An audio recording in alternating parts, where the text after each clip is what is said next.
ان آمنا بربنا لیغفر لنا خطایانا، بے شک ہم اپنے رب پہ ایمان لائے تو ضرور وہ ہمارے گناہوں کو بخش دے گا۔ وما اکرہتنا علیہ من السحر، اور جو تو نے ہمیں جادو پہ مجبور کیا تھا اللہ تعالیٰ اس گناہ کو بھی معاف کر دے گا، کیونکہ جادو گناہ شدید گناہ ہے، اور اس کے بعض درجے اس کے کفر کے بھی ہے۔ تو جادوگروں نے کہا کہ ہم یہ غلطی پہ تھے، اللہ ایمان لے آئے تو اللہ ہمارے گناہوں کو معاف کر دے گا، اور یہ جادو ہم کرتے تھے اللہ وہ بھی معاف کر دے گا۔ واللہ خیر وابقا، اور بے شک اللہ بہتر ہے اور وہی سب سے زیادہ باقی رہنے والا ہے۔ انہ من یاتی ربہ مجرما فإن لہ جہنم، اور بے شک جو اپنے رب کے حضور مجرم ہو کر آئے تو اس کے لیے جہنم ہے۔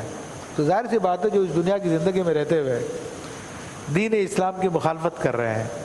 دینی احکام کی مخالفت کر رہے ہیں، اور کفر کے قوانین کو، شیطان کے قوانین کو یہاں پہ نافذ کر رہے ہیں۔ جیسا کہ میں پہلے آپ کو بتا چکا ہوں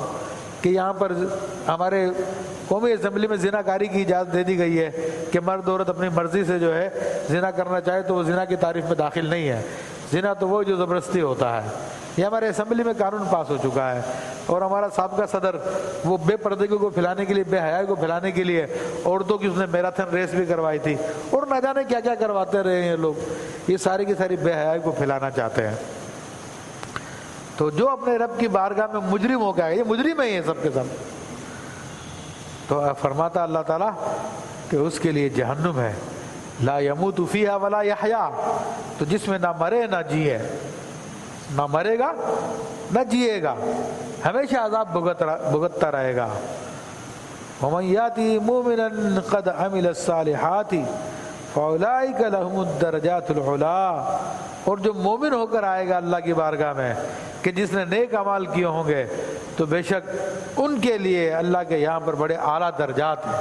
بڑے اونچے درجات ہیں۔ یہ اہل ایمان کے لیے۔ آج تو اہل ایمان کو ویلیو نہیں دیتے نا، ان پہ گولیاں چلاتے ہیں، ان پہ گولیاں برساتے ہیں، ان پہ آنسو گیس ڈالتے ہیں، پتہ نہیں کیا کیا کرتے ہیں،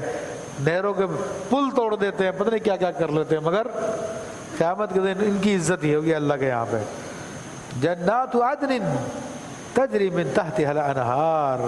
خالدین فیہا، وہ ہمیشہ والی جنتیں ہیں، ہمیشہ کے باغات ہیں کہ جن کے نیچے سے نہریں بہہ رہی ہیں، جس میں یہ مومن لوگ ہمیشہ رہیں گے۔ آج تم جنت میں بیٹھے ہو، جب گھروں سے نکلتے ہو تو تمہارے گارڈ ہوتے ہیں، تمہارے محلات ہیں، غریبوں کی بلڈنگوں کو توڑ دیتے ہو،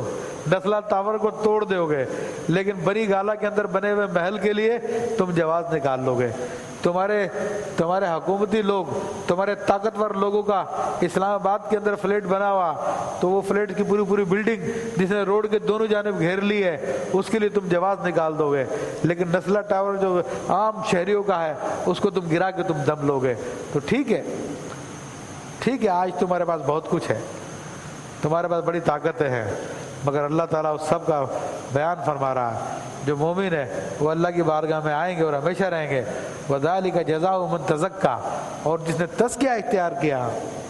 یہ اس کا بدلہ ہے۔ تو عزیزان محترم، بات یہاں پہ رکوع ختم ہو جاتا ہے کہ تزکیے کا مطلب یہی ہے کہ تزکیے کا لفظ معنی ہوتا ہے پاک کرنا اپنے آپ کو، اور پاک کرنے سے مراد کیا ہے کہ اپنے آپ کو رب کے احکام کے سامنے سرنڈر کر دینا، رب کے حکم کے سامنے اپنے آپ کو گرا دینا، کیونکہ جس نے اپنے آپ کو یہاں پہ گرا دیا وہ سنبھل جاتا ہے اور وہ ہمیشہ کے لیے بلند ہو جاتا ہے۔ جس طرح کہ فرعون کے جادوگر جب انہوں نے اپنے آپ کو رب کی بارگاہ میں گرا دیا، سجدے میں گر گئے، تو کیسے سنبھل گئے کہ اللہ نے ان کی شان کو بیان کیا ہے۔ تو یہ وہ جگہ، یہ وہ مقام ہے۔ تو تزکیے کا مقصد یہی ہوتا ہے کہ اللہ کی نافرمانی سے اپنے آپ کو بچا لیا جائے اور رب کے فرما برداری کی جائے۔ اللہ تعالیٰ سے دعا کرتا ہوں کہ اللہ تعالیٰ ہمیں قرآن عظیم کو سمجھنے، اس پہ عمل کرنے اور اس کے پیغام کو دیگر لوگوں تک پہنچانے کی توفیق عطا فرمائے۔ آمین بجاہ النبی الامین۔